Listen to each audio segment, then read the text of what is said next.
Hey, welcome to the weekend, or technically what I call the pre-weekend.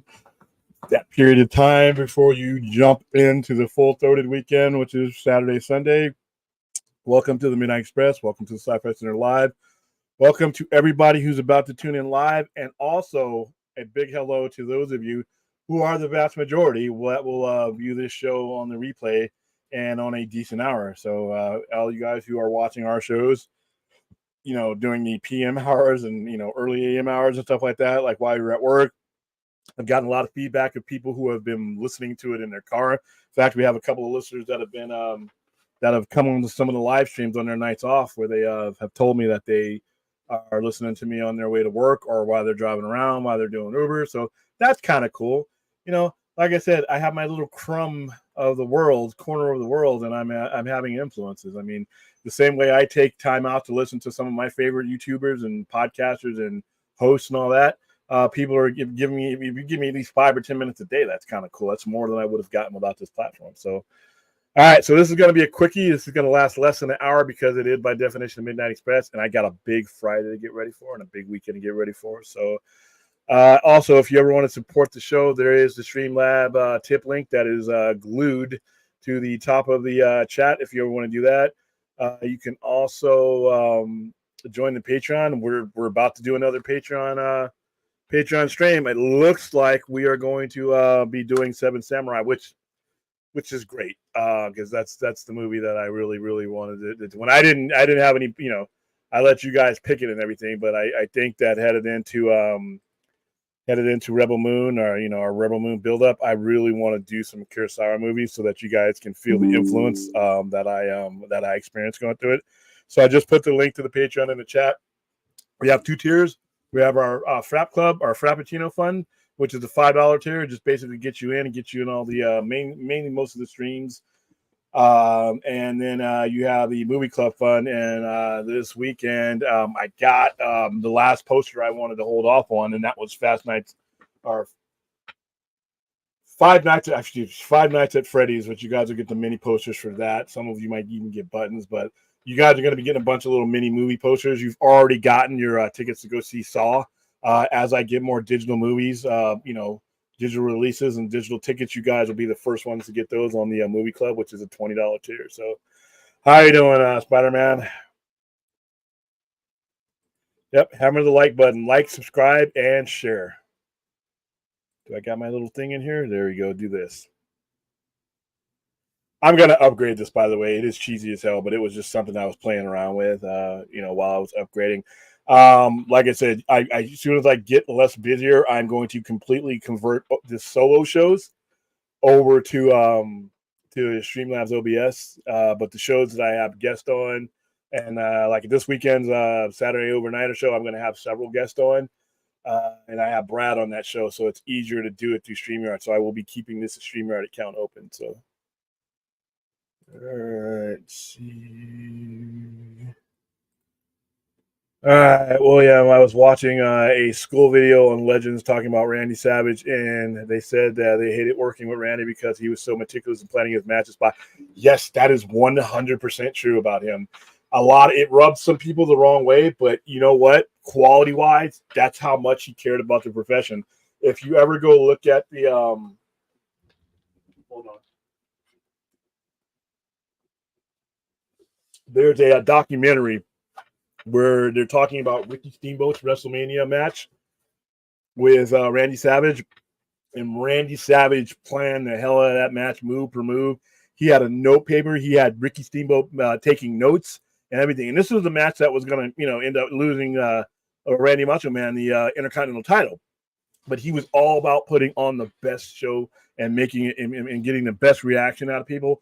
Ric Flair is another one that does that. Ric Flair, same guy. He went with Ricky Steamboat and Sting. He walked Sting through that match step by step by step. It's a pain in the ass at the time that you're doing it. You're going through the prep, but when you look at these matches, these are some of the greatest matches of all time because these guys planned and prepared the way they needed to. So, how you doing, Vince? William, what's with the Gunn and Reeves talk? I'm not caught up. Apparently, I don't know about Gunn and Reeves. I heard Matthew Vaughn was saying some stuff, but I haven't been paying attention to what Gunn and Reeves have been talk. Ooh, I didn't even see it on my little crappy Twitter feed either. Oh, let's see. John, Matt.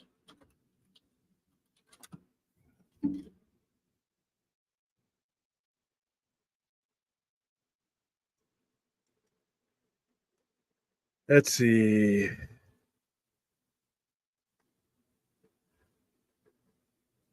I don't see anything. I don't see anything new. Did I miss something, guys? I don't see anything new. So I don't know. I don't know, Spidey. I'll have to I'll have to get somebody to update me on that. But like I said, I'm behind the curve. I didn't meet that. I didn't see that one. Love wrestling as a kid, team, but when I learned how planned out everything was, I lost interest and could never get back into it. See, I actually have more respect. I had more respect once I knew it was choreographed than I did when I thought it was fake as a kid. When I thought it was just, when I thought it was real as a kid, I was all into it. But as I got older and I realized that it was staged and choreographed, I actually gained more respect for, because that's actually much harder to do. And not only are you doing a physical activity, but you're getting you're everything you do is to emote, is to trigger a reaction in the crowd, not only the people in the crowd, but the people watching on TV. So to me, once I learned that it was choreographed and scripted, my respect grew for those guys. So that's just my opinion. Hi, Aaron, my favorite Australian. What's going on? I posted a comment about Batman earlier in the chat. How early? Because we just started. This one right here. William, I was thinking about this recently. I think it would be cool for Matt Reeves to do a show on how the Wayne family founded Gotham and how their connections to Carmine Falcone. You know what? I don't know. That's a cool topic. I think I would be more interested in seeing that as part of a movie, as part of a Court of Owls movie, and seeing the connections there as well. But I mean, I would go, but I wouldn't mind it. I wouldn't mind it in the show either. That would be kind of cool. And it will be based off the Batman War Game story. It's not a bad one. All right.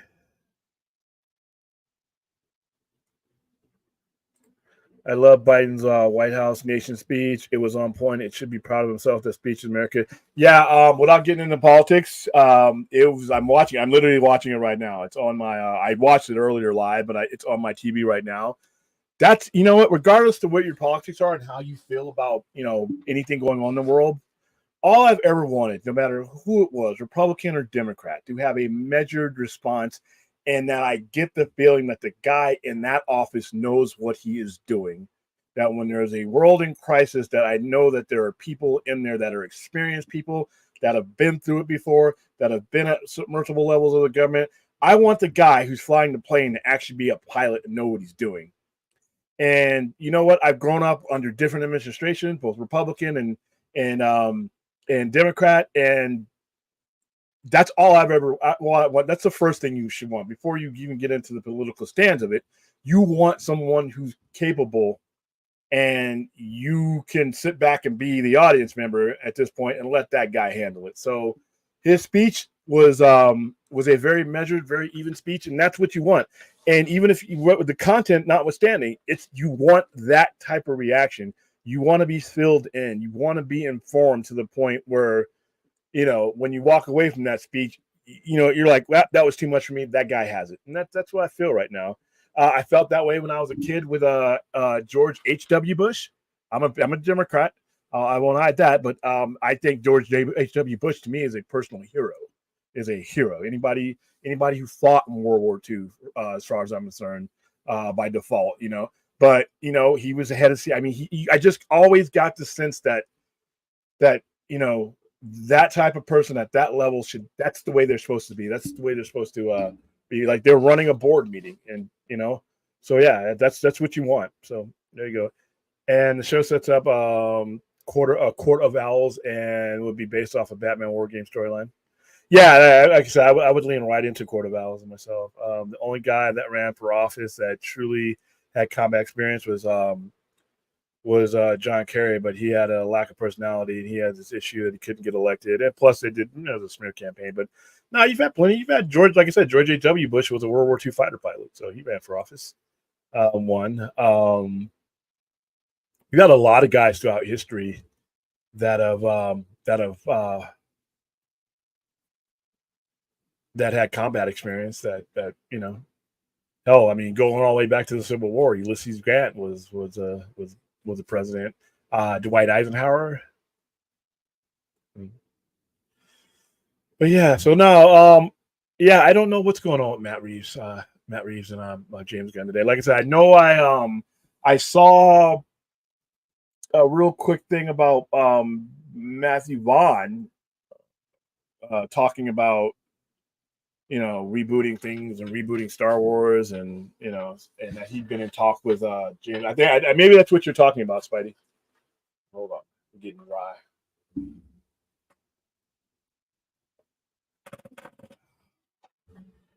That might be what you're talking about. Just got the mats mixed up. But yeah, I'm looking up and we'll cover this more we'll cover a lot of this on the weekend show when I got Brad with me. Yeah, Matthew Vaughn thinks Star Wars should have been rebooted and only focus on Scar. That what he says right here in this little thing that he's talking about made me throw up in my mouth. First of all, you know how I feel about reboots. If you watch this show for any amount of times, reboot is the product of stupid and lazy fucking. That's what reboot is. First, that's first of all right there. So that's I'm already down on the idea. But if you're gonna tell Star Wars stories, tell some Star Wars stories. I am so sick of people thinking that Star Wars has to be stuck in the Skywalker family, and it just aggravates me. Well, Star Wars is the Skywalkers. Yeah, at one time. Is that all you got? You got this big galaxy with thousands of years of history, and we're going to stick with one family? It's not like The Godfather, where we, only had, we're only talking about 3 movies over the course of 50 years. We got thousands of years. I would, first of all, I hope they never reboot it, even though, once the reboot toy is always there for people. But if you're gonna continue with Star Wars, let's go a couple thousand years. Let's go 700 years into the future. Let's get so far away from the Skywalker Ranch that we can actually tell some Star Wars stories that aren't reliant on the same old stuff. Because I think it's like I said, every time we do something with Star Wars, the neighborhood gets smaller. And every time we do something with Star Trek, the neighborhood gets bigger. Could you imagine the only stories we've told over the last 57 years with Star Trek was about Kirk and that crew? Even though we've done different iterations of that crew, we've gone all over the place with Star Wars or Star Trek. Could you imagine us not getting Star Trek The Next Generation because we were so stuck and fixated on the original series? Make your universe bigger, make your neighborhood bigger, man. And that's the problem I have with Star Wars in general right now. It's everybody's so scared to do stories that don't involve Skywalker that it hurts the content.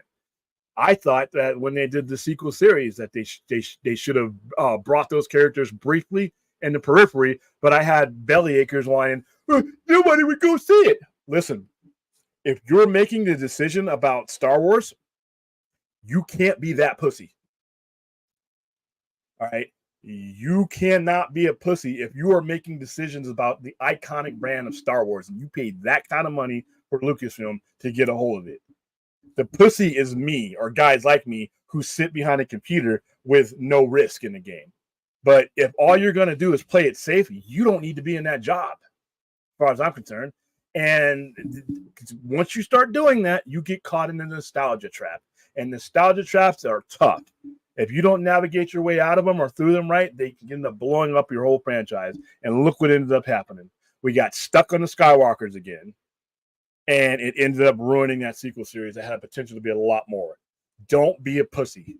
If you're a chief executive, anything, if the word executive is next to your name, you need to put on the big boys or big girls pants and make a tough decision. And decision number one back in 2016 or 2013, whenever they started the process of that, is we're going to tell a Star Wars story. And we're going to make a bold statement that Star Wars isn't just about the Skywalkers. I know a bunch of people who have clutch onto their childhood so tight that the circulation gets cut off. But you know what? There's a rest of a world that you can invite into Star Wars, and this is getting stale. You know, the content is getting stale. Now they made a lot of money with the sequel series, but you hear a lot of vitriol about it. And if you know the quality of it, you know the quality of two of those three movies wasn't very good. Nostalgia can be an ass kicker, man. So I think we're talking about the Matt Reeves. All right. Let's see. There's so much of the old Republic in the future, like you're saying. Like I said, I think me and Enoch got into this a couple of years ago, and I told him, I mean, why are we going back to these characters that have been around for 40-something years? My entire life, these characters have been around. You're telling me Star Wars is just a street corner with a bunch of limited people that you're just going to keep replacing the actors on? I want a little bit more of that. Vince, Star Wars universe is huge. It may have started with the Skywalkers 46 years ago, but has grown way past that nostalgia. Middle-aged fanboys really got to get over it. Yeah, and I'm that guy, and I'm getting over it. I'm like, I want more. To me, I look at Star Wars, and I have a Star Wars section right in the middle of the Sci-Fi Center. And I want to see that interest in it grow. Are we so limited in our minds that we can only attach everything to the Star? I mean, like I said, you got these traditionalists like Matt Vaughn said. I'm like, I can't believe you said that, dude. I want to keep Matthew Vaughn as far away from the Star Wars franchise as possible, if that's what he's going to think. So, yeah, and that's fine. And people are right to have a childhood, but we grow up, and you can't keep feeding me baby food. I got to eat, I got to eat grown people's food at some point. And that's your audience. You got to give your audience a little bit more credit to pique the interest into their universe.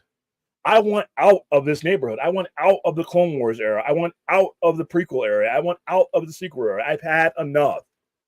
I haven't had enough Star Wars. I've just had enough of this saga, with them. And all you want to do is like, let's reboot it. So we're going to get another Luke, another Darth Vader. Get real. That's a cultural phenomenon that you caught lightning in a bottle and you built off it. Continue to build off it. Nobody wants to see a retread. How you doing, Azteca? What's going on? Same with Batman. I'm a big fan. My favorite comic book character, but it's time for Batman Beyond. No, never Batman Beyond. But I'm just kidding. And other stories to be explored with the Bat family and Big C. Now, here's where I am. I know, listen, as long as you keep giving me the type of Batman stories I'm into, you guys, this Batman family, I'm not looking forward to Brave and the Bold because, full disclosure, if I haven't already said it, I can't stand the Batman family. I just want them all to be killed off. If I could dial a 900 number like I did for Jason Todd for every member of the except for Damian to be killed off, I would do it. I think I don't, especially when they're together. I'm like, oh, geez. Now, Robin, Damian Wayne on his own, fine. Tim Drake on his own in his own book, fine. Nightwing on his own book, fine. But when they're together, I always like Batman as a solitary character, but I understand. I mean, I'm not against it, but I don't mind them expanding with the Batman family as long as you give me a solitary. Like right now, you have comic books on my shelves that explore the Batman family, and Damian Wayne's in them, and then there's books where he's not in them. You want to pick up a Black Label book, Damian Wayne's mostly not in there, if at all. So it's just limited characters. So there's a big enough world and a big enough diversity for Batman stories, so we can have that. Batman Beyond. Listen, guys. Under James Gunn is your best chance to ever get a Batman Beyond. Business reasons, there's no reason to make one because not very many people watched it. But Creature Commandos, nobody knows what the hell that is. So if you're ever going to get a Batman Beyond, it's right now with James Gunn because he's the kind of guy that would take a flyer off of that. But yeah, I can see where you're coming from.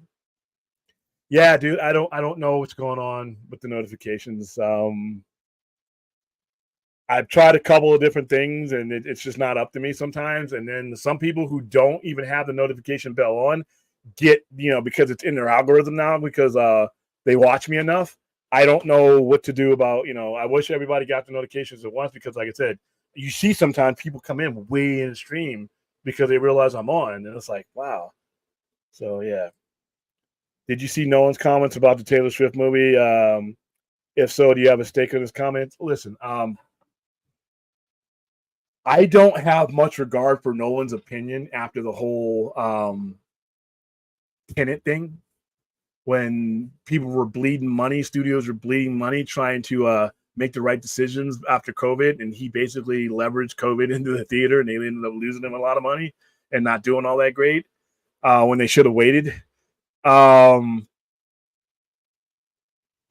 I think, and I have all the respect in the world for his talent, even if I'm not big on all of his movies. I think he and a lot of other people have a outdated vision of what theater is going to be. And I think a lot of times these guys focus on the spectacular and the exception and not necessarily the rule. I think once this all gets settled out, I think that, you're going to have to have event level stuff. He's right about that. But I don't think that is any indicator of regular Hollywood movies are going to do. I mean, just like it's too unpredictable and there's just too many options out there. You had Top Gun that grossed over $1 billion, right? That same guy with a much lengthier franchise than Mission Impossible, that movie didn't do well. It just, you can't deny that people have options to go see these movies or sit at home and see these movies. And it might not be a Nolan film that they choose. For every Oppenheimer, I mean, how it's, you can't predict that. But yeah, he's one of these guys that thinks that, like I said, he's behind the theater actual experience. I am too. But at the same time, the reality of money, not everybody's a Christopher Nolan. What about a lot of the mid-level independent movies that are never going to get justified to be made if there's not streaming? So that's we'll talk about that more on Saturday, Lex. All right, there's a rumor going around that James Ming. Are you talking about James Mangold, Mike? Just era 20,000 years. Oh, the Dawn of the Jedi. That might be going back too far. I would, if the furthest back I would go, maybe would be 4,000 years. I know there's stories about the Twilight of the Sith and all that stuff, but that's fine.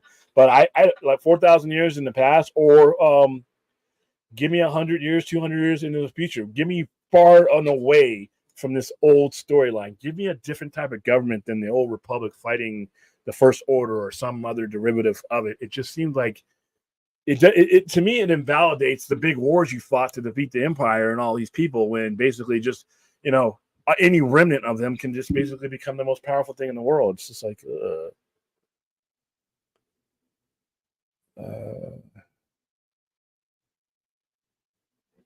let's see.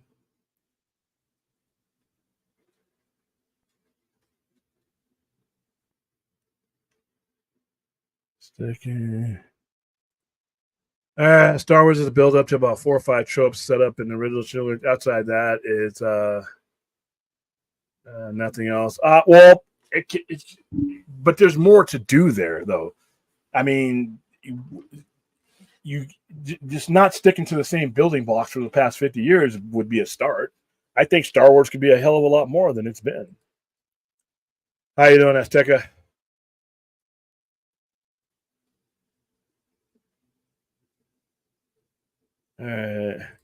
Meanwhile, in the comics, there's like 280 members of the Bat Family running around Gotham. Well, when you do it in the comics, like I said, it's like when I pick up Detective Comics, for the most part, Detective Comics is Batman. But when you go into some of the other comics, you got Batman, you got Catwoman, you got Damian Wayne, and then when you go into Robin's comic, I mean, it depends on. There's plenty of Batman stories out there you could pick up, and you could get a Batman that you prefer. If you prefer the Batman family, there's plenty of books out there. With movies, for me, you only have a limited amount of time, and you only have a limited amount of movie. You only have a limited amount of real estate to tell these stories. Comics, you have a lot more real estate and a lot more time. Most people my age that were in the cartoons watch Batman Beyond. I think it's a generational thing, to be honest. The Blu-ray series and Walmart is always selling off the shelf. They don't make very many of them, though. I know that for a fact because we did an advertisement for them and we found out how many that were going to be available. But like I said, you gotta understand though, the viewership on these animated things that happened in the 90s and early 2000s wasn't very large. I mean, I know it's a generational thing, but at the same time, you still have to have volume, even if you have a generational hand down. And there's always a reason why modern companies are always willing to farm off their animation. From what I always hear about when everybody says the Batman anime series is my thing and that's my thing, and I'm like, you would think that there was like 1 billion people watching it and that the numbers would be able to keep it on the air or keep it coming back or justify something, and it just never does. And with Batman Beyond, you're talking about Batman that's not Bruce Wayne. That, to me, that's dead on arrival.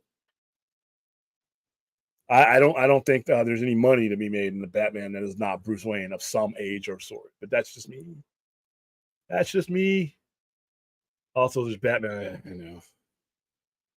Batman and the Outsiders. Yep. Book you can't give away. Too much bad. But like I said, here's the thing about Batman and the Outsiders.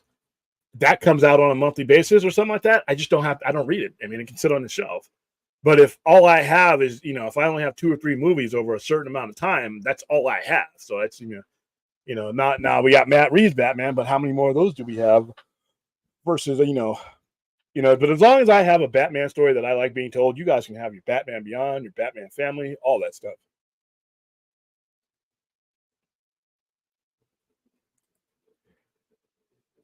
Listen, the only people that I ever hear defending Batman Beyond are the people who watch it and think everyone else watched Batman Beyond. I mean, like I said, you guys think that the entire population watched Batman Beyond.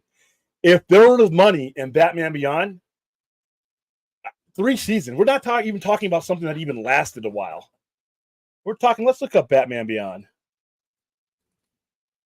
Let's see, how many seasons of Batman? I'm not knocking Batman Beyond. I'm just the reality of it is first, it's animation, so that automatically, fairly or unfairly, puts it on a much lower tier than what people feel about Batman and Batman live action. If they're going to spend money, the money's going to be spent on live action. All right, it had 3 seasons, 52 episodes. See, the way people talk about it, the way I hear it, they lasted 7 seasons. It's had 1,000 episodes, and they were all Emmy winners or something. But okay, and it was a kids show too.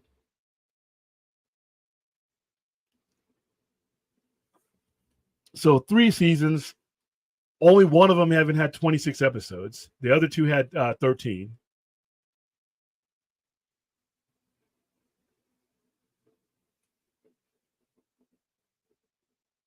Let's see. I'm just trying to pull up his let's see, Rhino Entertainment. I'm just pulling up stats on it. I'm not. There's nothing spectacular that says. But like I said, it has been out since 1999, and it first aired 1999 to 2001. Like I said, 3 seasons. 3 seasons and 52 episodes. So we are now going into the year 2024. Let's just call it 2024. We've had like 15 years. How many Batman things have we gotten? And there's no talk of a Batman Beyond. There hasn't been any talk of a Batman Beyond live. Now, you may get a Batman Beyond animated movie, but if I'm your boss and you come up to me with a concept of Batman Beyond live action, I'm going to be nice. I'm not going to fire you because it's not a horrible concept. My question would be is, what's your audience base? How much money are we going to spend on something that barely lasted 3 years? And that if you can't give me an audience base, a following for this, to where, and it's a Batman that's not Bruce Wayne, I'm not going to fire you. I'm not going to fire you. I'm just going to tell you to come back with something I can actually sell. Sorry. I mainly want to see Terry McGinnis, Nightwing, Damian Wayne on the big screen. Batgirl, the same gritty fighting style. John. Yeah, I mean, I wouldn't mind seeing it. Batgirl on the screen. I don't want to see her next to Batman on the big screen. I wouldn't mind seeing Damian Wayne. The only reason, and Damian Wayne is the grandson of my all-time favorite Batman villain. So, and I love his connection to him. So, but Nightwing, I don't want to see Nightwing side by side with Batman. I don't need Terry McGinnis. I mean, if we get a Batman Beyond movie and it's good, I'll say it. But I don't need Terry. I don't see it being something that's like, wow, hot to press, But then again, if you're gonna get it, and I repeat, if you're gonna get a Batman Beyond, it's gonna be from the same guy who's giving you Creature Commandos. This is your shot. So in the time that James Gunn is with DC, if you are ever going to get, because anybody else practical minded takes over DC, you're not getting a Batman Beyond. I don't see, the demand and money in it. And like I said, in order to make it right, you'd have to spend some decent money on it. But like I said, you guys prove me wrong, How you guys doing? Doesn't have to be Bruce Wayne, just needs to have a cool Batman. No, it has to be Bruce Wayne, dude. You're not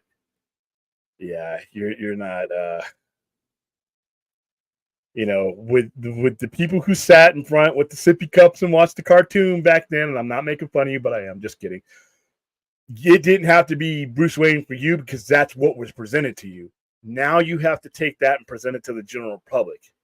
And to the general public, Batman is Bruce Wayne. To the everyman that's never going to dive and the majority of the population who is never going to watch Batman Beyond, Batman is Bruce Wayne. Bruce Wayne is Batman.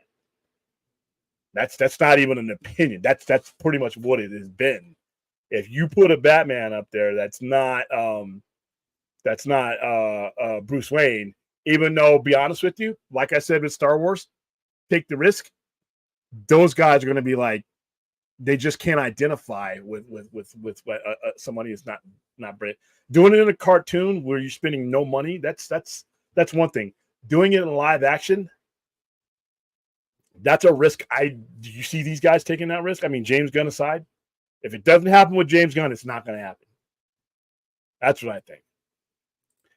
4 seasons? No, I'm looking at 3. Where are you getting a fourth from Spider-Man?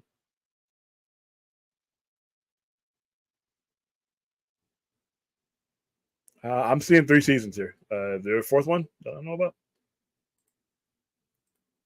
Batman the animated series probably worth more culturally than Batman movie after Keaton. All right, okay.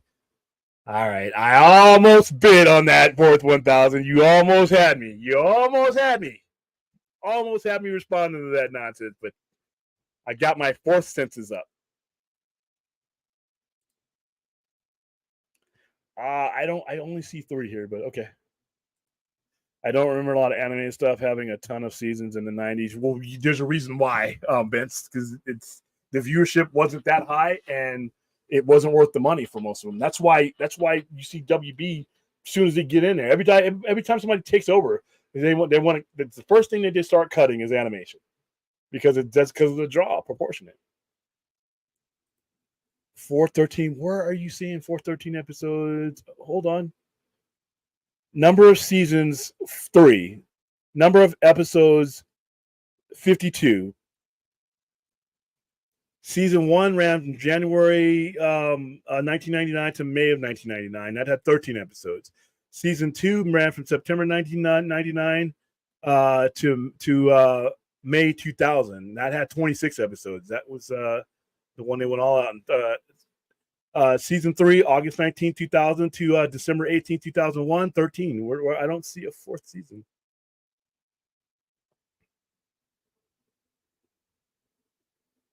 Now you had some individual DVDs. Last one was released in 2004. Yeah, I don't see a 4th season, but like I said, if I'll give you the benefit of the doubt if you watched it. So, William, I grew up with gritty Batman iterations first, but Batman the animated series was good too. Azteca. Obviously couldn't go too far, but there was some dark series. They tried, but I'm sorry, man. I'm sorry. Once I read The Dark Knight Returns, once I read The Killing Joke, once I read Batman Year One, you can't give me that animated cartoon. I don't care how dark they tried to be. I don't care. I'm sorry. You will never be able to go where Frank Miller and Mazzucchelli took Batman. You will just you just won't. It's not possible, and it's not appropriate. To be honest with you, it's not appropriate for them to go that route. It's a kids show, and like I've always said, I philosophically will have to be. This is where we will diverge, guys. I don't think Batman is for kids. I don't think the content that surrounds Batman is look what Batman involves. I don't think Batman is for the modern age kid. Maybe the kids back in the 30s and 40s, and the environments that they were dealing in, and environments that they were all about. But I don't know if the modern era kid, no. Nobody's talking about Kingdom Come. There's just don't see any reason for there to be made a movie. The guy who's running the studio right now has posted a couple of things about Kingdom Come. But once again, we're talking about Kingdom Come, which is in comic lore very popular. It's one of the best-selling miniseries of all time, and is known worldwide. And it includes a Superman and a Batman that is Batman, and it's a future story. Just the fact that you have those two in it, and it's not a Batman, it's the Batman. It's Bruce Wayne, even though he's an older Bruce Wayne. It's still Batman. It's still Bruce Wayne. And like I said, you can't compare the two because you're talking about two different audiences. You're talking about comic book, a comic book, a historically great comic book versus a cartoon. And at that time, 1996, they were not the same audience. They were not the same audience. The people who were watching, I know because I opened my store doing all this. The people who were watching Batman, they didn't even have a Batman animated series to way after. The people who were watching Batman were not your average comic book collectors. So you're not even talking about the same audience.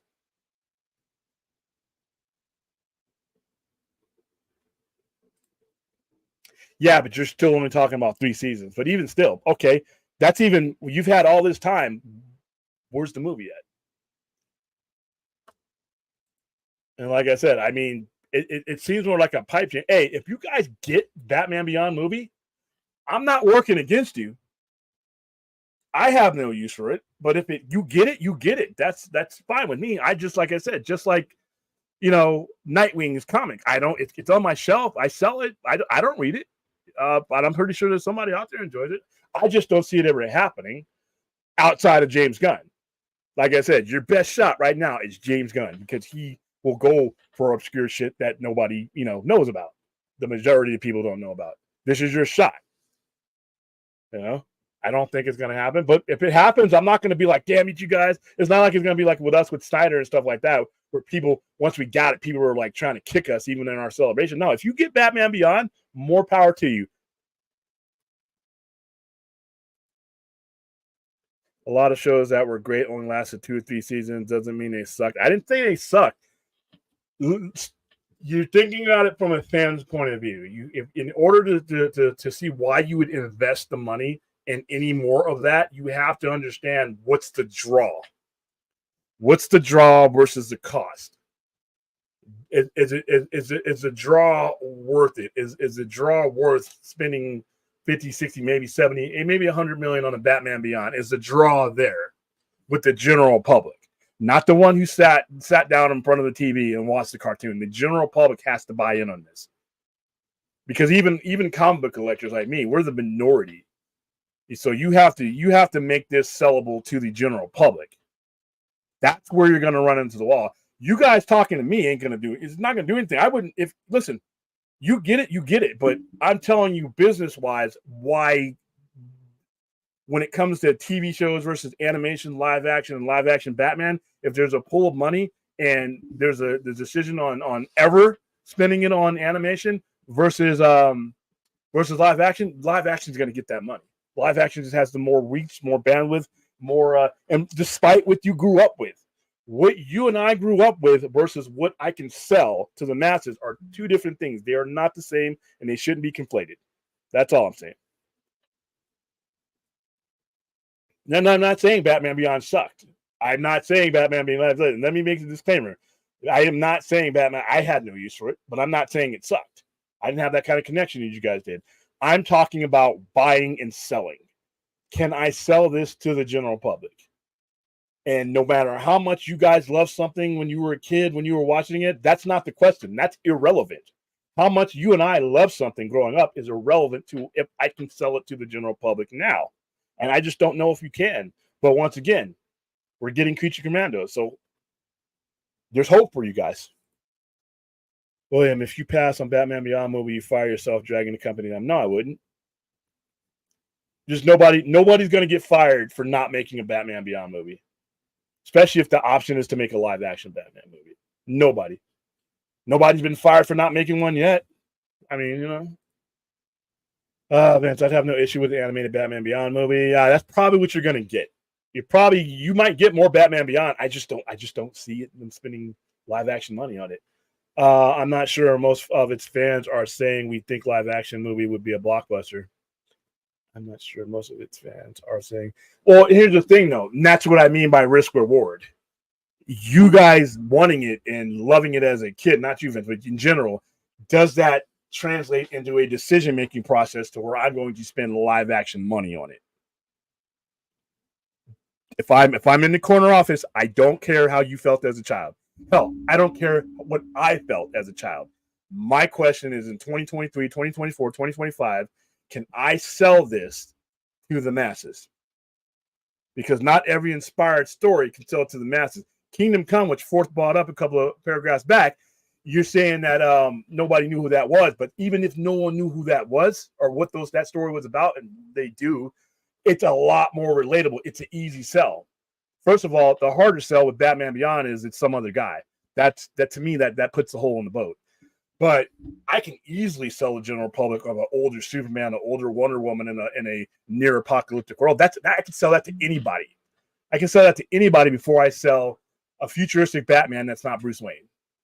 And I'm not knocking Batman Beyond. I'm just telling you it will be a lot easier to sell to a general audience. And if it don't work with a general audience, you could have sat in front of the TV with your Cheerios and your stuffed Terry McGinnis doll and plushie and everything else. It's not going to matter. If I can't sell it to the general audience, nobody's going to risk that kind of money except for James Gunn.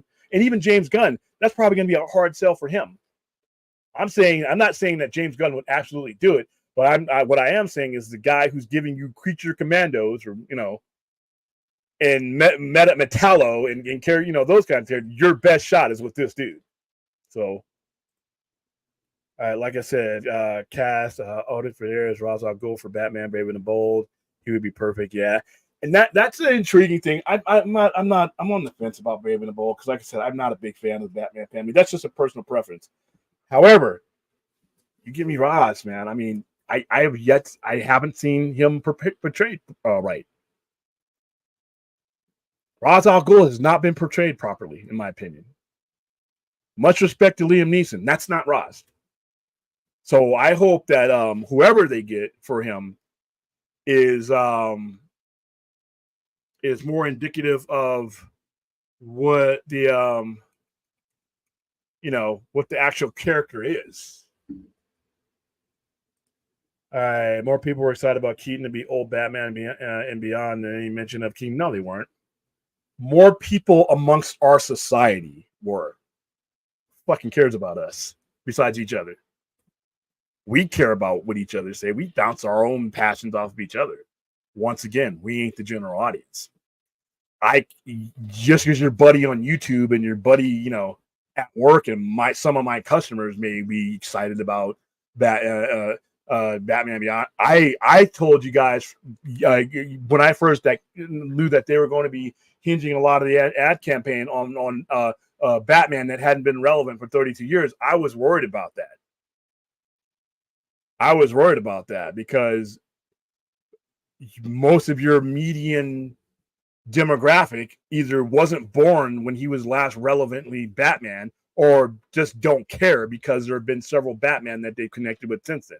So I remember that you guys can scroll back to either Poindexter Lounge or this show or anything else. I told you that scared me, that a 70-year-old man that had not been Batman relevantly for 32 years was what you thought. And that's what I thought. When you start going with the nostalgia thing, you got to be careful that you're getting the information from everybody. If we sat and what they did is they sat in a bubble and talked to everybody who Michael Keaton met Batman to, or that was their Batman, and they didn't realize that the general public, even though they may know who he is, that's not going to be enough to draw. You got people who Christian Bale was their Batman more than Michael Keaton ever was. And once again, you do not have to know Kingdom Come, even though they do. You would be able to sell, and we weren't able to sell Fossil Batman to the general public. We still don't know how bad that failed. Other factors caused the Flash to fail, but one of the success points, even though I thought he was good in it, you were not going to sell the general public on a Batman that literally hadn't been on screen for 3 decades. It wasn't going to happen. So just because your buddies in our geek bubble, were screaming at each other doesn't mean the general public was screaming about that. Like I said, it's a harder sell, but I can sell any science fiction fan, any general movie fan on a futuristic Superman that is still Clark Kent, a futuristic Batman that is still Batman, and in a pre-apocalyptic world. I can sell that to anybody. I can sell that to anybody. In fact, it's probably being sold to somebody right now. But I damn sure I know I can sell that to a general audience. Easy.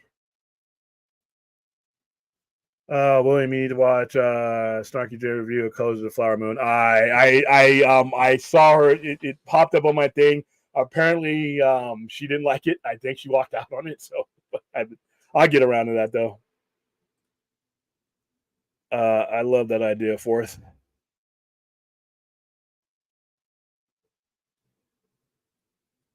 All right.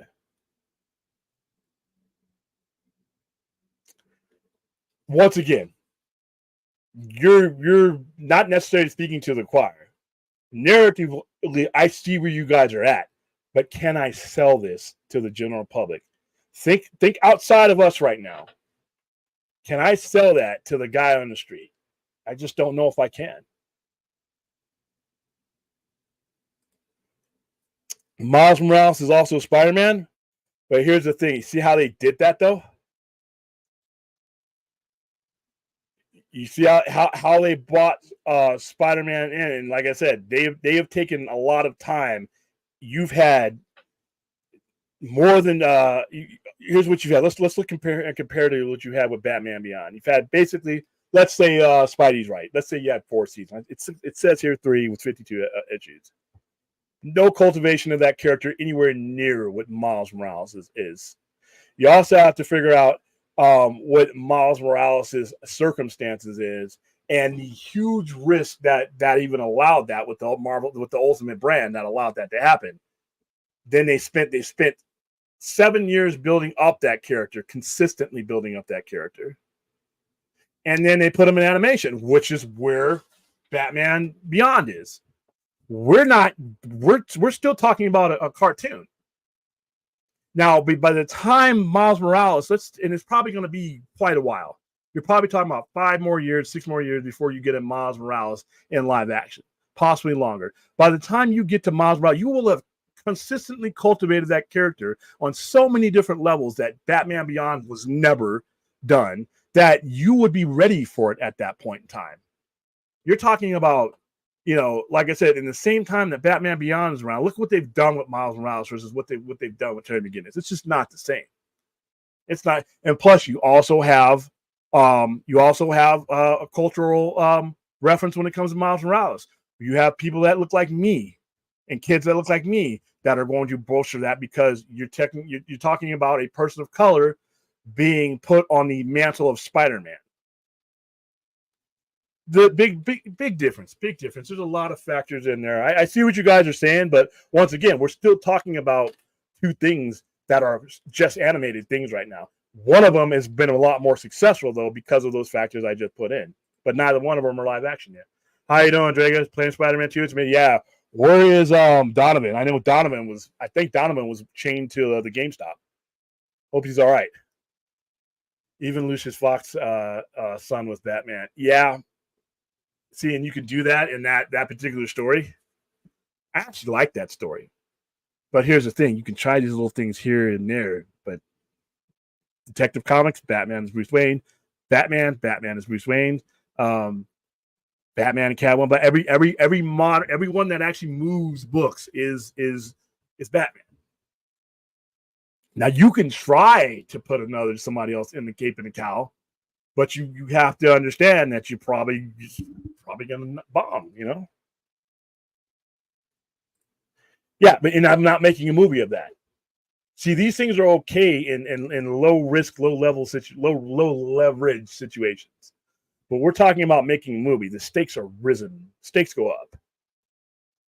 All right, we're at 54 minutes. I'm surprised you're against Batman. No, I'm not. Listen, I have no use for it. But if it came out tomorrow, if I wake up and they say Batman Beyond's happening, okay, congratulations to you guys who wanted that. Where's my next Matt Reeves movie, or where's my next iteration of that, or there's other Batman I can watch. But and I may give Batman Beyond. I'm not against it. I'm just like, I don't see it happening. I don't see a reason why it happened, and I think that there's a disproportionate passion for the animated stuff versus what the general audience would actually accept. Combines two things you love: Batman and Blade Runner. Yeah, and look what it takes to get Blade Runner made. Shit, I waited 35 years to get a Blade Runner 2, man. And just the budget, dude. Yeah. And if you're gonna do Batman Beyond, it's gonna look like that. And what's the expense gonna cost? And now we're getting into, is it worth it? Not whether I like it or not whether I think it's worth it or not, but to the person that's footing the bill and financing it and making this happen and taking that risk. They're going to look directly to the general audience, and they're going to probe the general audience. And if they don't get the feeling that we get in our little bubble, then they're just not going to do it. That's why it hasn't been done. But hey, yeah, his suit is cool. But it is a reason why too. Batman Beyond is also crossed over with Static Shock and Justice League Unlimited. Yep. Let's see. And Static Shock's another one I would want to see an updated version. I want to see the Milestone universe exploited, but I don't know if I'm ever going to get that in the fashion that I want to see it. No one is saying Batman the animated series is better than Dark Knight Returns. We're saying DCU is good. 14. What? Oh, okay. Here's the thing. I'm not even saying Batman the animated universe is bad. It's not for me. I think it's not Batman. It's a poor, to me. It's a poor reflection. It's not an adequate reflection of what I know Batman to be and what I accept Batman. So that's where we're philosophically different. I don't think Batman should ever under any circumstances any longer ever be catered into anything less than what the comic book caters you to. That's just me. That's just something, that's a hill I'll die on. That's not saying you guys are wrong. But we're also talking about all these years of DC animated universe of low leverage. There was no risk. When you talk about trying to translate this stuff into motion pictures, we're not talking We're not playing with Monopoly money anymore. We're playing with real money. We're playing with real stakes. We need real volume. And that's why the animated stuff is what it is, and the live action stuff is what it is. And plus, live action is always going to be the priority over animation. So, I mean, like I said, this isn't what, like I said, my preference is I could do without any of the 90s animation. You already know that. I don't need to go into that. But I know people love it, so that's fine. But now it's the difference between what I hate and don't like and what you guys love in our little sphere here and what can be sold to Joe's six-pack. That's going to decide this thing. Not how much you love. We could defend, I could defend Frank Miller's Dark Knight, and you guys could defend Batman Beyond the anime series till the cows come home. But it's not going to mean anything. We're not going to determine whether this ever happens or not. It's the average public, and which is why I think that, you know, the odds of you ever seeing anything like this are based on the fact that the people who like it are disproportionately outnumbered by the people who wouldn't care about it one way or another. And you need to emote that emotion in those people if you want their money. Vincent did also, whereas Ted McGinnis finds out he's Bruce's biological son. That's great. But once again, is that something I can sell to the general public who knows Batman as Bruce Wayne? When, you know, like I said, difference between just the way Miles Morales has been handled and brought to this point and made culturally relevant. And we haven't even gotten to a Miles Morales movie, so we're not even at that point yet to where they're even ready to justify Miles Morales live action yet. But you just, if you were gonna do Batman Beyond, you couldn't rely just on his appearance in the cartoon. There's just, you know, there's just not enough there. Yeah, but that's it's a universe that was engaged with the way that they see engagement. You know, I mean, that's what you gotta look. Yeah, James. Yeah, that's your shot, man. That's your shot, guys. Vince, there's an entire story that covers gentrification, genetic modification, threat escalation, and response after the appearance of Superman and the New Gods to Cadmus and the villains organizing.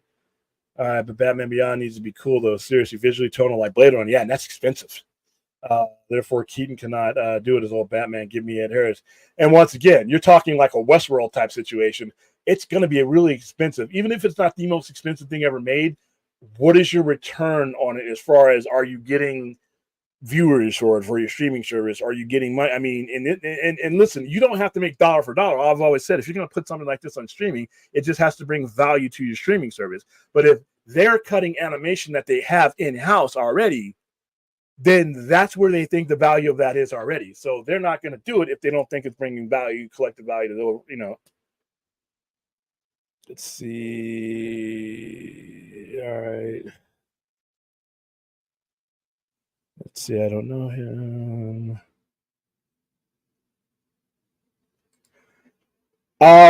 Big business wants Generation X money. Big business wants baby boomer money and Generation X money.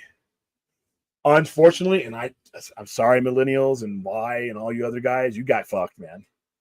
You guys on pay scale, you guys just aren't making the kind of money, and I don't think that's fair. But the saturation and the volume of buying market is not in millennials and Generation Y or whatever the one that's below you. And a lot of it is because you guys, there's so much has gotten so much more expensive. I mean, houses, everything else, especially if you guys have millennials have kids, you guys got screwed. See, when we were growing up and were able to build up an income and everything else, the prices were still in line with what we were buying and could afford. What you guys, the wages and stuff that you guys are making are not anywhere near what you should be making, but the prices are still going up. So your buying power, the millennials and below, and this sucks, is lower than a Generation Xer who's, you know, in his 40s and 50s because he's been at his job longer. Even if he wasn't making the greatest wage, he's gotten increases. And a lot of the stuff that he's bought and doesn't have to buy now, he's already got. A lot of Generation Xers, if they own a house, they've gotten it already. They've had it already. Their interest rates everything is different now. But the disadvantage that the other generations has is that the wages hadn't increased for most of their life. And so that hurts them being able to be the prime value. And that's a problem because baby boomers are getting older as they retire. You're talking about people that are in their 70s and 80s, and Generation Xers are going into that phase. So you want that next generation to have the buying power, but unfortunately, I think they've done the analytics on this, and that's why you see a lot of stuff still aimed at us. Just for the record, I'm not asking for a live action DCU or content. I hear you shit on it all the time, and you're ignoring the great story. No, I'm not. Listen, Spidey. I just can't do it, man. I just can't put my fingers on the pages of the Dark Knight Triumphant and then turn around and watch a kid's cartoon. I can't do it.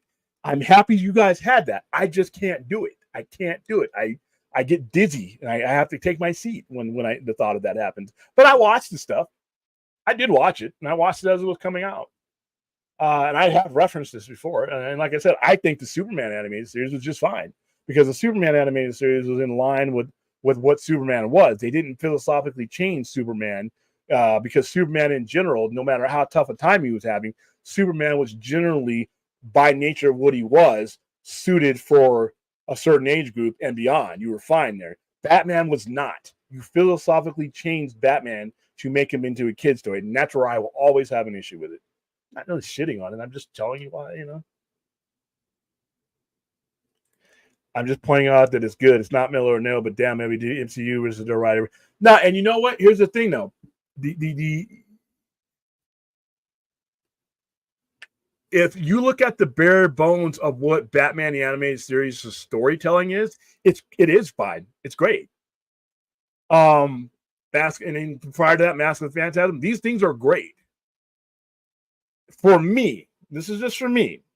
When you put the bat on it now, when you put the Batman name on it now, it becomes something else. It's just like there's a lot of horror franchises that make great horror movies and they stick their villain on there and they say, well, this is a Hellraiser movie because Pinhead's in it for a couple of seconds. It would have been, you could have taken him out of it and it's still a great movie. But once you start putting that moniker on it, it changes for me. It is no longer representative of what I know that character to be or what I think that character was designed to be. And that's not there's no wrong or right answer. I'm not necessarily shitting on it. It's just I've always put out a disclaimer. I come from a different place when it comes to Batman.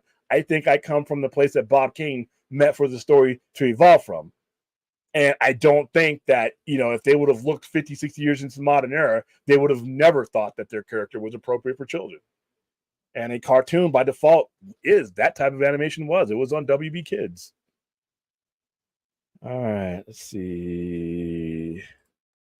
General audience doesn't read comics as far as they know. They only got introduced in the Spider-Verse. That's true too. I mean, and video games are huge. Video games are massive.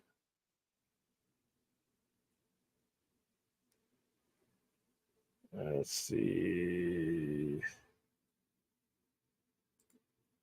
Also, for the record, nothing is fucking with Dark Knight book or animation or film, BBS.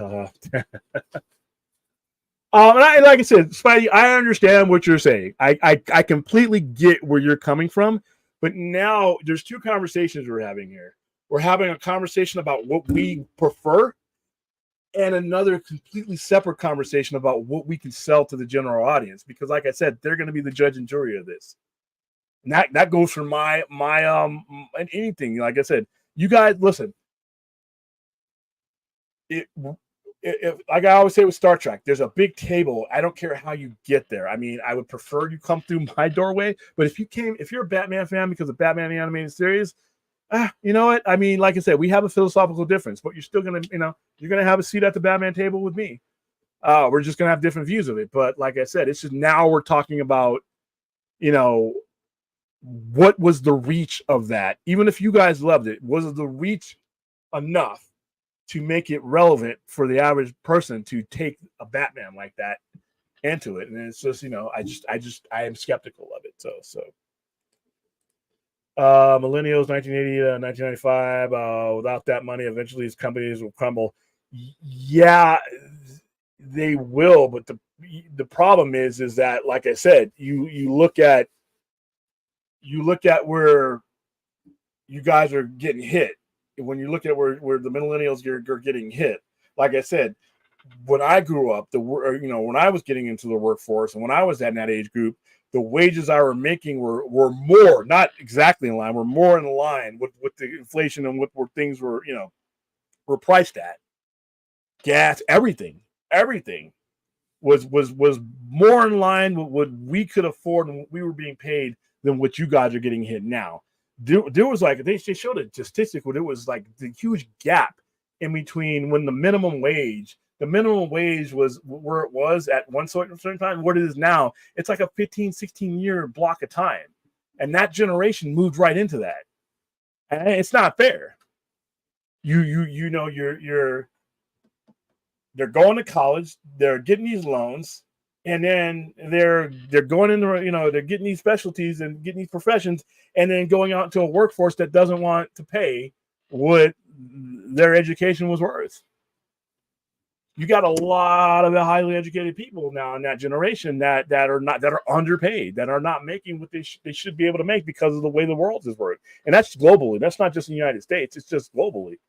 I mean, the price of gas when I was when I was say a height of millennial spending, maybe 27, 28 years old, was different than what it is now for them. The minimum wage is close to what it was then, and that's bad. So you're living on my wage. So you have another generation that has come into society that's living on my wage. That's not cool, man. That's not fair, but sucks, man. My first Bat book was Night of the Beast. That's a great one to have. That's a Mike Zeck book, isn't it? That's what got me in. He let KGBs die pre-retcon. Yeah, I remember that. Night of the Beast. I think that's a Mike Zeck book. I think that was one of my first ones too. I'm talking about pop culture. I'd rather spend my disposable entertainment income on companies that care about. Oh yeah, my generation, the ones that only want to cater to the knowledge of 15-year-olds. I 100% agree. 100. And see, like I said, so okay, and this is another thing I think where the millennials got screwed. You're living with my Star Wars. The Star Wars that they continually want to shove down your throat was my Star Wars. So if you're a millennial that was born in that period of time, you basically you're watching these movies 1, 2, 3, and 4 because you were watching episode 1 and all that. And that's fine, but you're dealing with the same Star Wars that I had as an infant. Damn. So that's nostalgia. I think this generation, just like my generation, my dad's generation had a Star Trek, and my generation had a Star Trek, and these next guys, they even had projects, they had so much stuff. Each generation should be able to say, "Hey, that's my shit," but collectively love it all. But you guys are still being fed this 1977 baby food that I was being served. Sorry.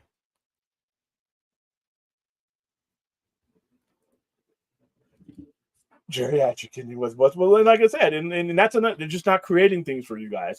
And I think that they. And I'm not saying this is right. Do not be coming at me. The people who make these marketing decisions have done their work as far as they're concerned, and they don't see you guys as a viable generation. As far as otherwise, you wouldn't be seeing an 80-year-old Indiana Jones catering to me. You wouldn't be seeing the entire Skywalker family reunion again catering to me.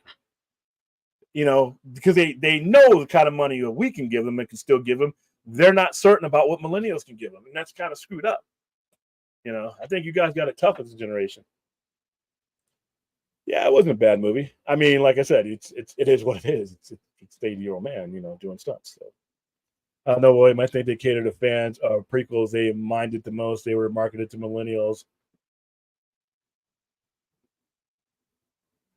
I slightly disagree. I think the prequels were marketed towards me. I mean, okay, so 1999. How old was I in 1999? Was I 25 in 1999. So I'm right at that heart that they were aiming at. And they were also aiming at the same. No, because this is really my generation, because they were aiming at us because we were the kids that saw the original trilogy in the movie. So they were really aiming at us. Now, you millennials got caught up in that because the movies were out and you watched them.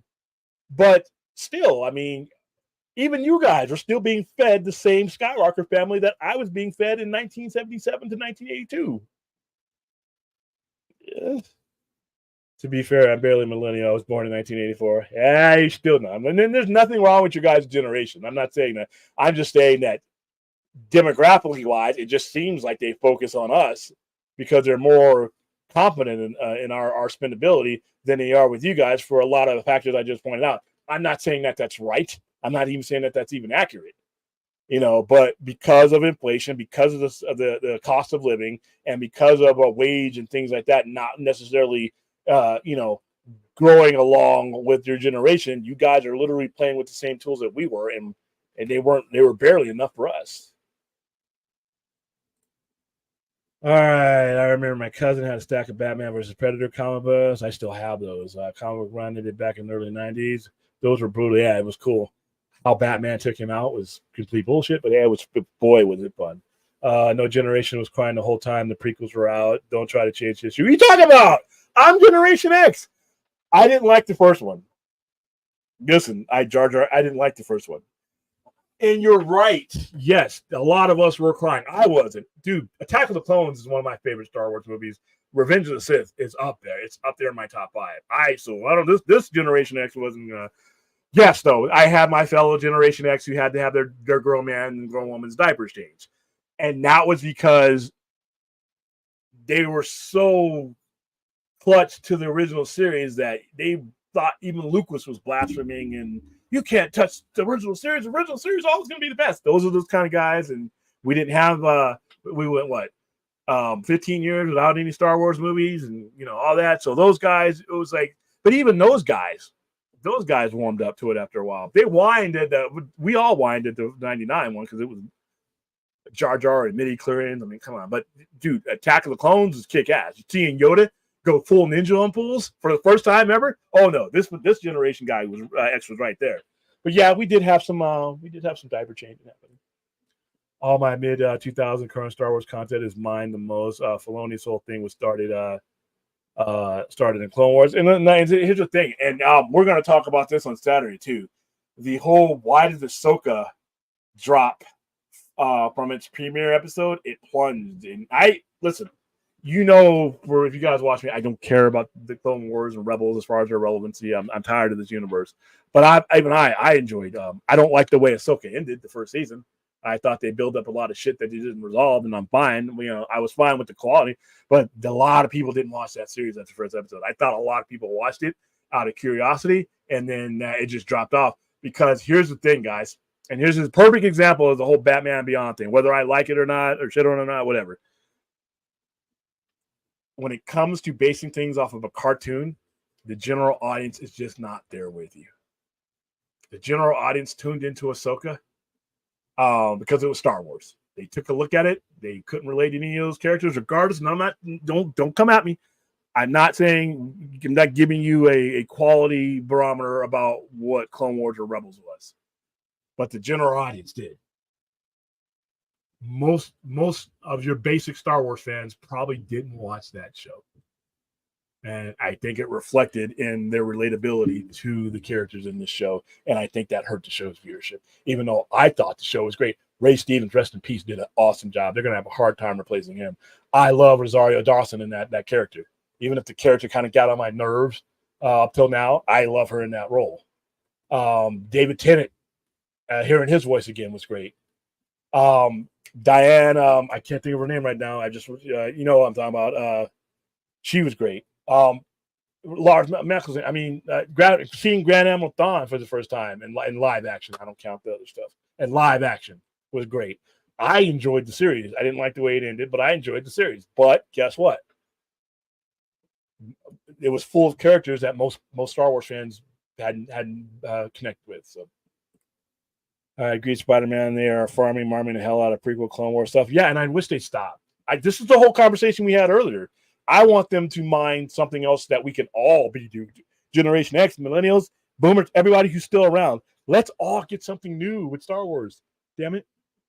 Rebels is a continuation from Clone Wars, which leads into Mando and Ahsoka, who was introduced in Tito.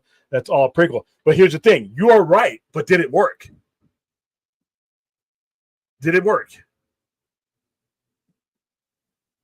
I mean, you look at your viewership for these things, I say it's declined. And when they got completely to a bunch of characters that most Star Wars fans, and I know people will fight me on that, but like I said, just couldn't relate to, this didn't watch.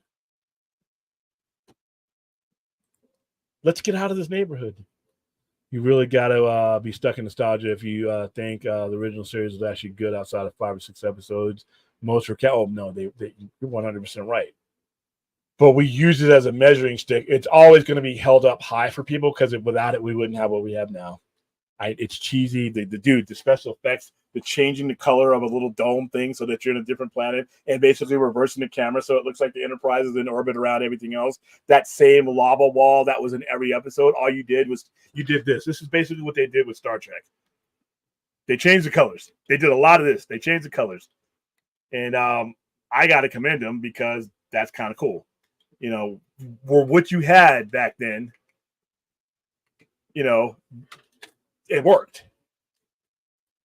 Azteca, I don't even care for Star Wars in general, but I can't lie. Revenge of the Sith. Oh man, seeing Anakin confront Vader was dope. It was the only one I really enjoyed. I liked Attack of the Clones. I enjoyed it. I enjoyed a lot of the Sith lore and the holocron that was supposed to be in there, and Count Dooku. I enjoyed all that stuff.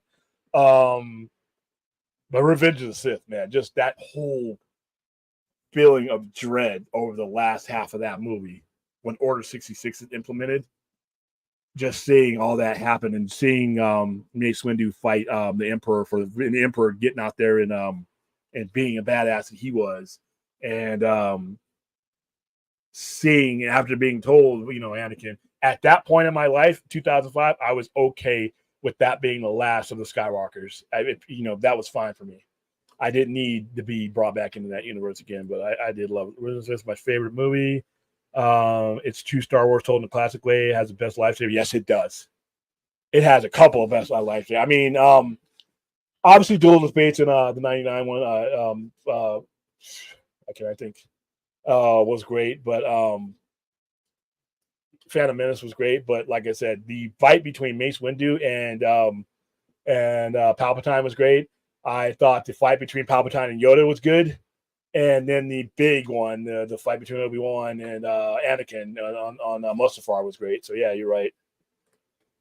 Not a lot. I mean, we're talking about the viability of Batman Beyond and live action, and the viability of DC animation in general. And some of the stuff that, and basically like that. I mean, it's just a matter of a lot of people can tell each other that they like something, but does that something translate over to the general audience? And if it does, it's just not going to happen. And I have been saying that a lot of people who watched animation, you got to look at it from the business end. There's what you thought of animation, the general, the people watching it as a kid, and what the general audience does. I mean, if you see how a lot of these companies, they put animation, unless they are an animation company, they put animation on low priority because they look at their numbers. That's all. I'm not depending on the current plan. Just a point is what they're. So, yeah. And I think they should change that source. To be honest with you, I think I'm ready for something new. I think the world, to be honest with you, is more ready for new Star Wars in a new setting than a lot of people, a lot of the fraidy cats who've been running this show think.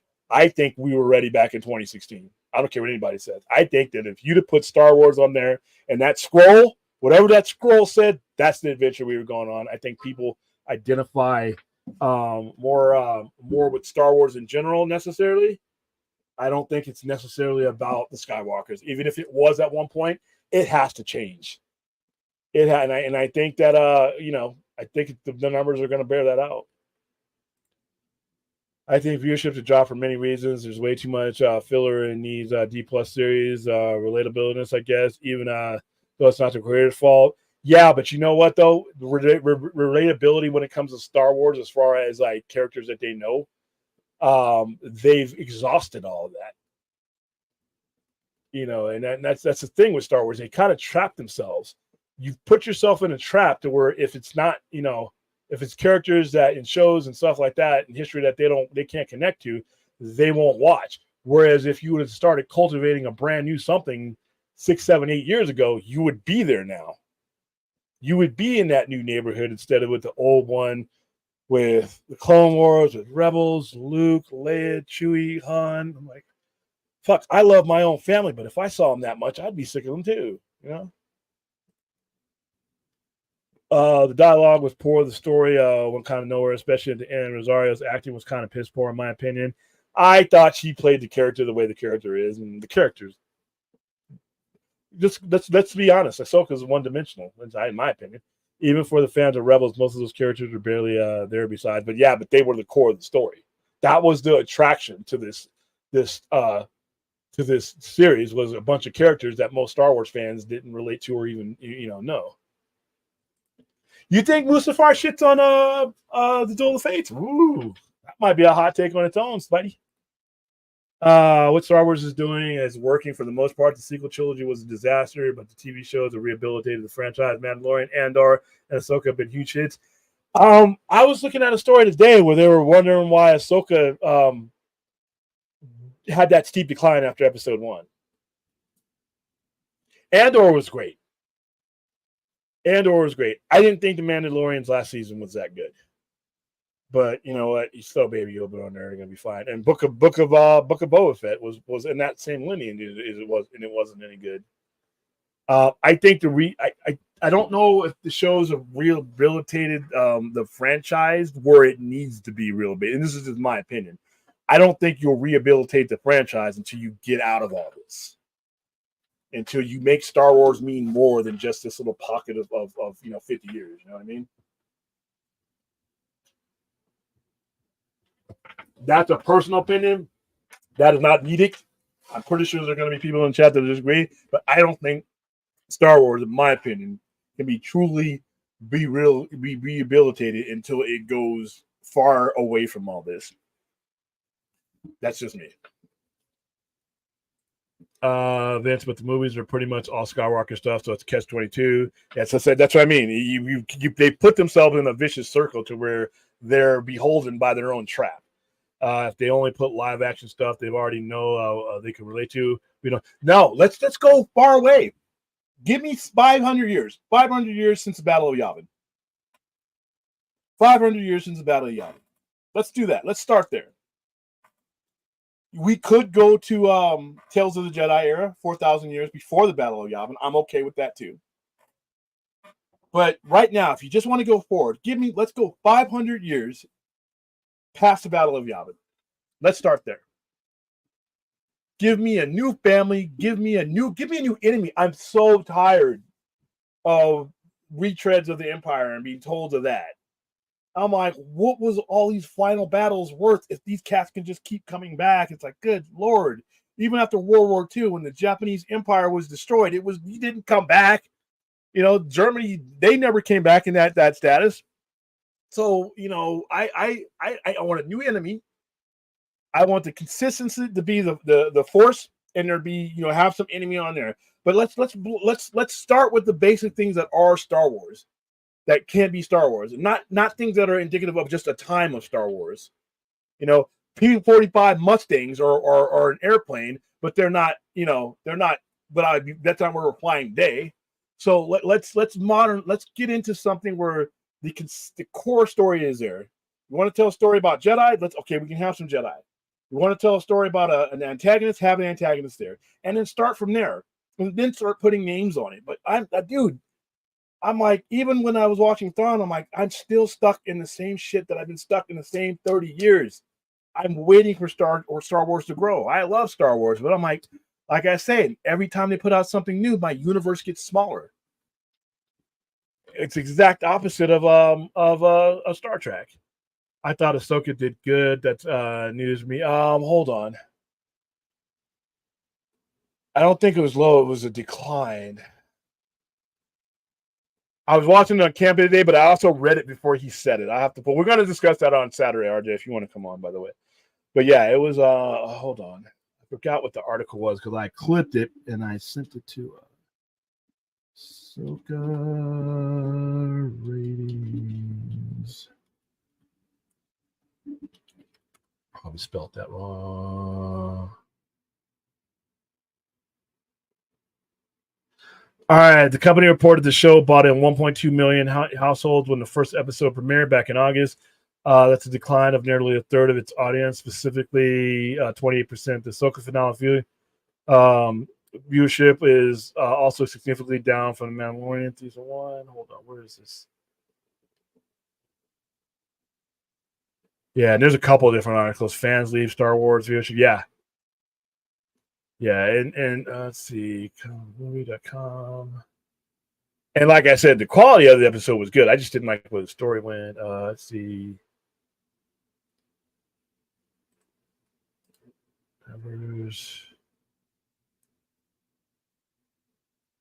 Yeah, they're citing a significant decline. But I'm also going to look more into that because, like I said, before we go live with it on Saturday, I want to see where their numbers come from. If it's Samba, then I'm not going to go with it. But yeah, I've heard from several sources that several outlets that are credible that they went down. Disney screwed up Star Wars from the conception of The Force Awakens. They were just not making the best decisions when they made that movie and made it the way they did. They should have done something. Yes. But I got, whenever I said that, people were like, no, it's got to be the Skywalkers. I'm like, dude, look at them. They're literally my parents' age. Han Solo and my dad are roughly in the same age. They've aged. They've gotten old. Their ages reflected where the story was at. And you had a perfect opportunity to just make something new. But like, nobody would go see it if it wasn't the Skywalker story. And I'm like, you know what? Make a fucking decision. I always say, when you're down at the low levels and you're not getting paid a lot and you don't have a lot of leverage in your decision making, you can be a pussy. But when you're in the captain's chair, when you're in the corner office, when your name is on people's checks, when you decide where careers going down, you gotta be brave and bold and make decisions fitting of your office. You can't be afraid. I can't believe that this big company was afraid to go forward in 2016.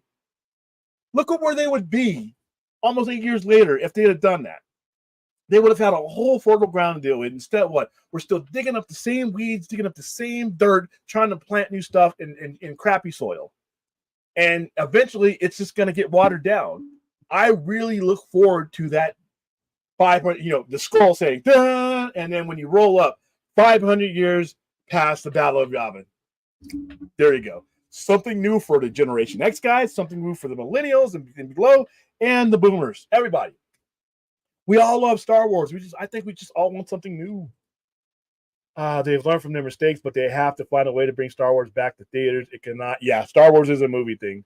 It cannot and should not stay on streaming. I think there should be a streaming component of it. I just don't think it can be live. I always think that when you have franchises like comic book franchises or Star Wars, I think it should be a strategy of support. There should be an interdependency. Your movies on these things would be the main draws, but I do like having the support network of TV shows. I don't want it to rely on the TV shows, but I think there should be a support network there. We don't need a Rey movie. We really don't need a Rey movie. I was so disappointed in how that character turned. Finn. I was the potential when Finn picked up that lightsaber and fought Kylo Ren, even though he got beat. He should have never even been he should have lasted a millisecond, and he didn't. He actually wounded him a little bit. And I'm like, dude, there's a potential here for this guy to be a stormtrooper. Nothing. They cater to nostalgia and it's that point right there where they could have had all the old school characters from my childhood in there and had them go away, get killed off or whatever, and the torch could have been handled. And then the whole Palpatine is my grandfather thing. I was like, oh my goodness, what the hell? Much as far as everything, William, Anakin ended the Clone Wars and became the hero of the Empire when he killed off the CIS leaders. Anakin tries to convince Padme to betray him, and the greatest fight was the lava waterfall. Yeah, dude. By the way, Spidey, if you ever get the Blu-ray for if you don't already have it for episode 3, where they show you the making, there's literally a 2 or 3 hour making of that battle. It's fucking awesome. But okay, the James Mangold movie sounds interesting because it's set far in the past and talking about the origin of the Jedi and the Force. If it even gets made with Lucasfilm track record, yeah, that's true because they're like DC. Let's announce some shit just to get you excited. I don't know if I want to know the origins of the Force, but I'm okay with that. I personally, if I got a genie and I rubbed the genie lamp and said, "Hey, What do I want to see? The Knights of the Old Republic, Tales of the Jedi, Exar Khan, Ulic Qel-Dama, Quake Qel-Dama, Nomi Sunrider, those characters, the Dark Lords of the Sith War, Freedom Ad, Uprising. Those are the era that I think that would be like a Game of Thrones level good. But if I can't get that, 500 years after the Battle of Yavin. And if there's a Skywalker there, great. I don't need the story to revolve now. Give me a new story. Give me a new family. Give me a new focal point. I'm ready to love Star Wars. Give me something new, man. Come on. Campia had a major hard-on against the Ahsoka series. I usually like to show. He hates the character. He thinks Dave Filoni takes too much time on the character. I still enjoyed Ahsoka. I just didn't think it was great. I actually, like I said, I thought I was going to hate Ahsoka because I had no use for Rebels or Clone Wars. And I sat with some people who watched it who didn't watch Rebels or Clone Wars, and it was they were able to watch it, but a lot of people just didn't tune into it because of the fact they just didn't feel like it was they knew who the characters was. And like I said, you're talking about a series that, hold on, guys. Although a lot of you liked,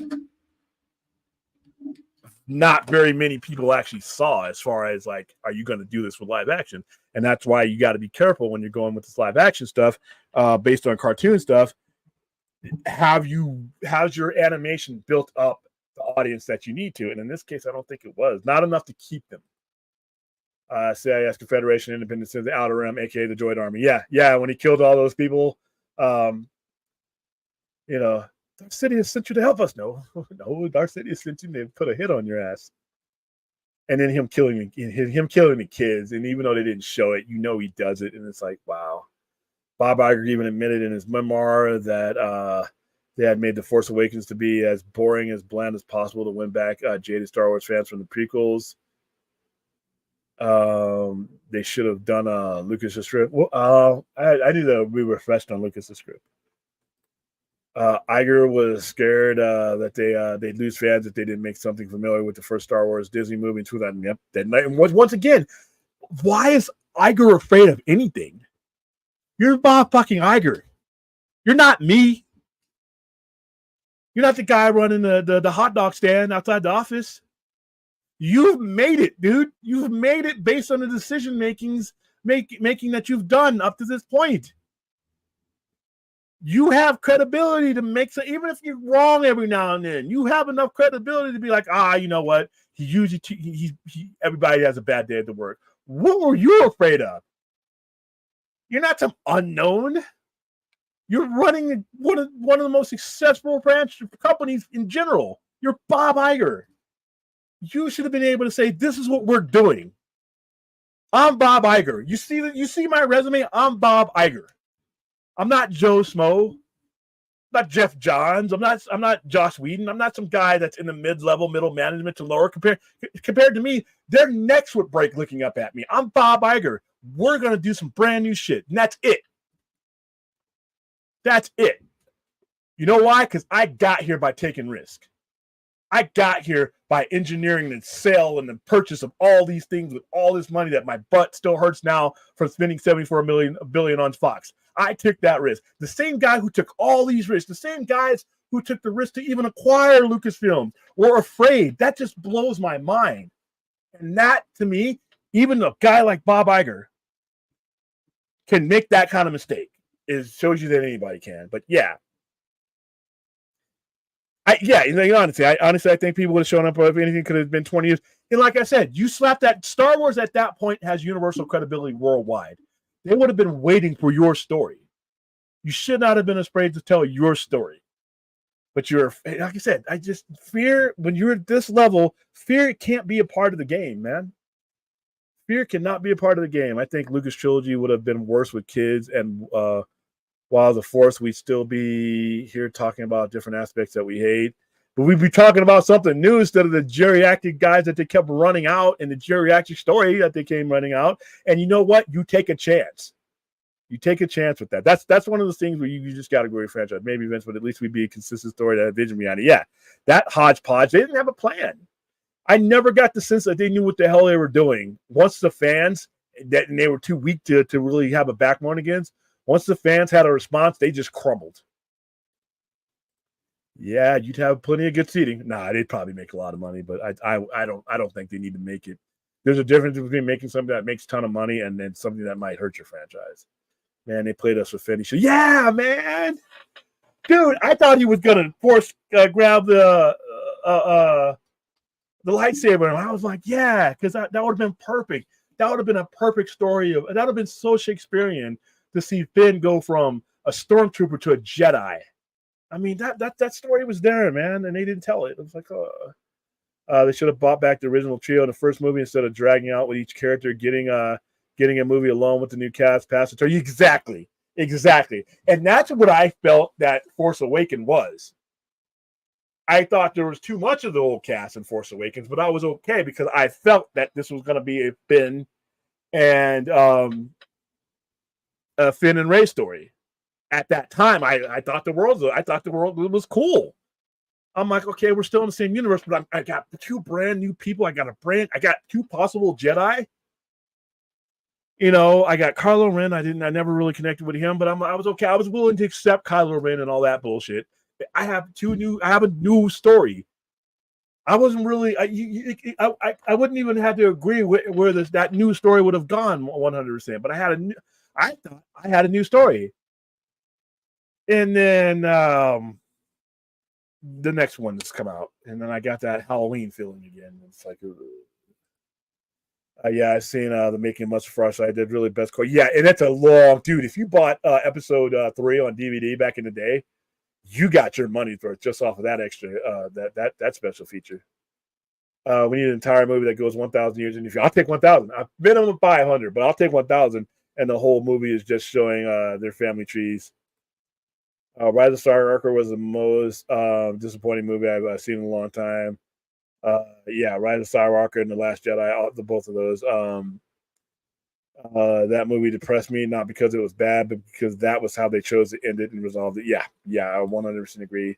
Rise of Skywalker felt like a complete waste of time and made the entire sequel trilogy feel like a waste of time. Yeah, exactly. Even the one I liked mostly. They are now trying to fix Rise of Skywalker's mistake. Just don't. Let's move on. And a bad storytelling by introducing the cloning stuff and explaining things in Mandalorian and Bad Batch by putting a Band-Aid. They had that story written for them with Dark Empire. Because what you're seeing right now is you're kind of seeing Dark Empire because, Dark Empire is basically when you see Palpatine for the very first time in our Star Wars lives, even me as a kid, that's a clone. The dark side forces that he uses burn his body out. So by the time you see Palpatine, he's already cloned himself a bunch of times. He's used Black Sith magic to do it. And then Dark Empire, that was the whole thing, is the Empire came back and he kept burning those bodies out. So he wanted Leia's unborn child. He wanted to use his essence to go into Leia's unborn child and have a Jedi body that the Force wouldn't burn out.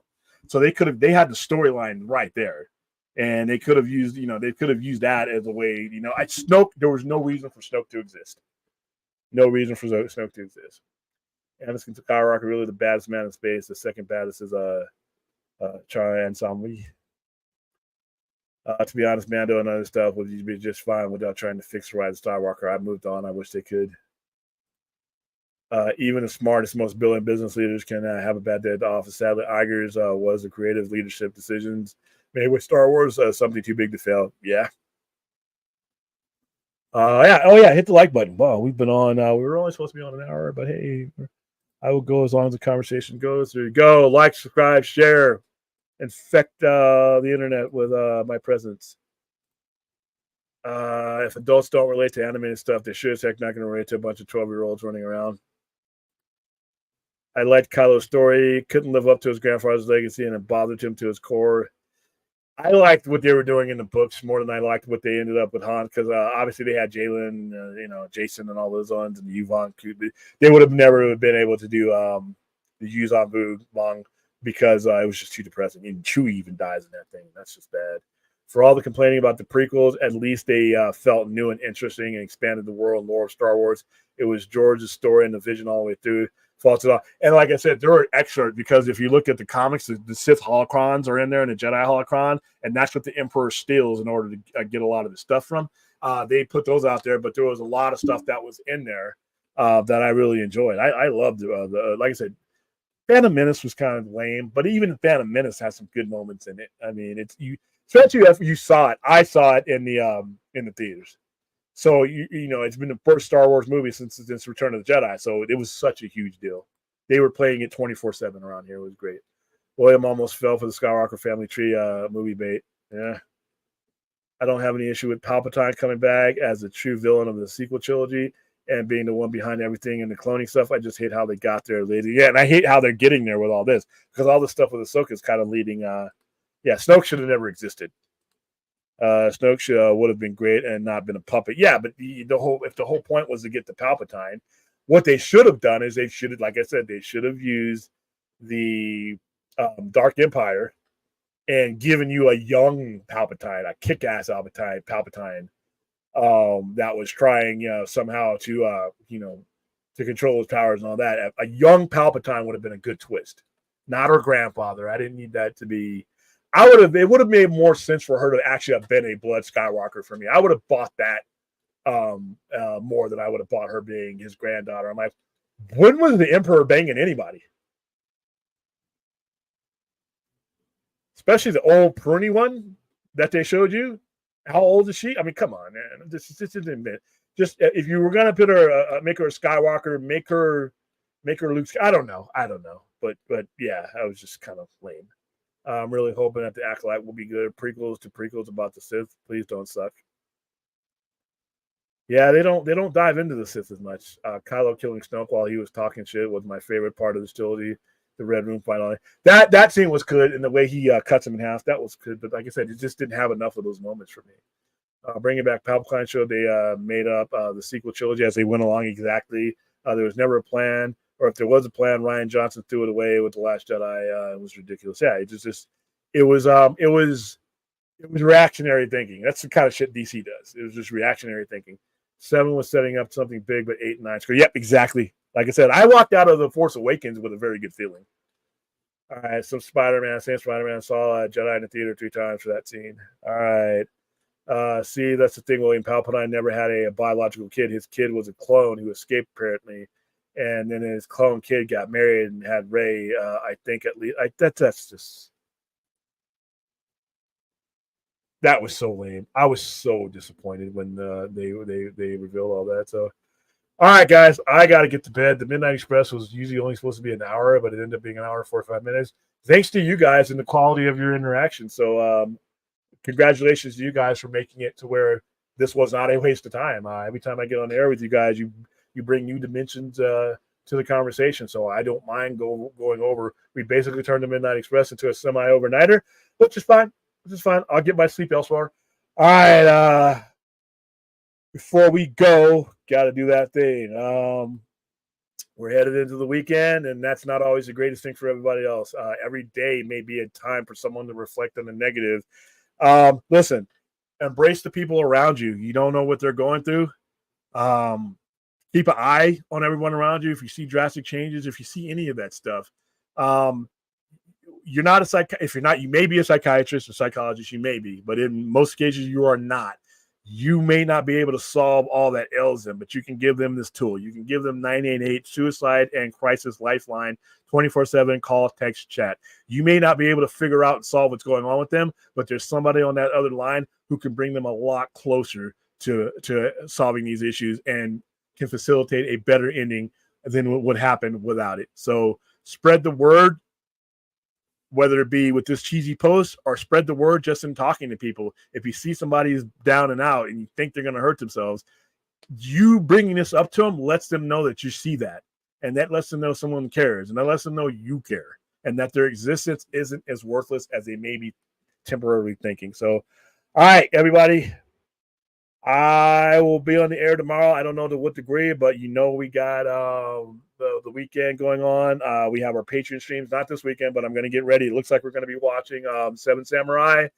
first, and then all the movies that we listed on the community chat, we're going to see all those movies. It's just I'm starting with the one that got the most votes first, which looks like right now it's going to be Seven Samurai, and then we'll go from there.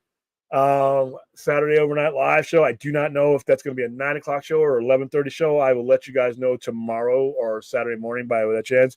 We got a lot to cover. We're going to cover the Soka numbers a little bit more. Our comic book turning point will be the career of Keith Giffen. Haven't decided on what the musical turning point will be, but that usually comes to me in a dream anyway. And as usual, I will post a link into the chat and bring something in at the tail end of this, of our little journey there. So until then, have a good start to your weekend, and I will see you the next time I see you.